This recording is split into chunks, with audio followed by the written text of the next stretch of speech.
Doctor നമസ്കാരം നമസ്കാരം ഇരിക്കൂ ഡോക്ടർ. ആ എന്തിനാണ് നമ്മൾ ആശുപത്രി പോകുമ്പോൾ നമ്മൾ OP ടിക്കറ്റ് എടുക്കുന്നതാണ്?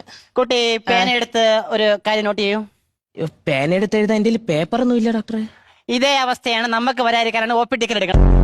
ഡോക്ടർ ആകാൻ നമ്മൾ ആദ്യം എന്താണ് പഠിക്കേണ്ടത്? ഒരു ഡോക്ടർ ആവാൻ നമ്മൾ ആദ്യം ചെയ്യേണ്ടത് 3 വാക്കുകൾ പഠിച്ചു വെച്ചിരിക്കണം. എന്തൊക്കെയാണ് ഡോക്ടർ അത്? ഒന്നാമത്തത് എല്ലാം ദൈവത്തിന്റെ കയ്യിൽ. 2 അറിയിക്കേണ്ടവരെയൊക്കെ അറിയിച്ചോളൂ. 3 ഇത്തിരി പാടാണ്, എന്നാലും നമ്മൾ അത് അറിഞ്ഞിരിക്കണം. എന്താണ്? It's A medical miracle.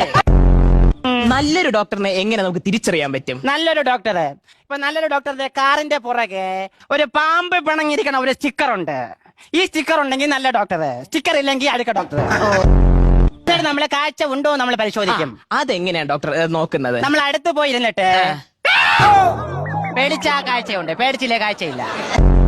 അപ്പൊ എന്തിനാ ഡോക്ടറെ നമ്മൾ ഈ ഓപ്പറേഷന് കിടക്കുമ്പോ നമ്മളെ മയക്കി കിടത്തുന്നത്? അത് മയക്കിലേക്ക് നമ്മൾ ചെയ്യുന്ന ഓപ്പറേഷൻ ഇത് അതിനെ കണ്ടുപിടിക്കും. കണ്ടുപിടിച്ചെങ്കിൽ നമുക്ക് ജോലിയില്ലാതായി പോവില്ലേ.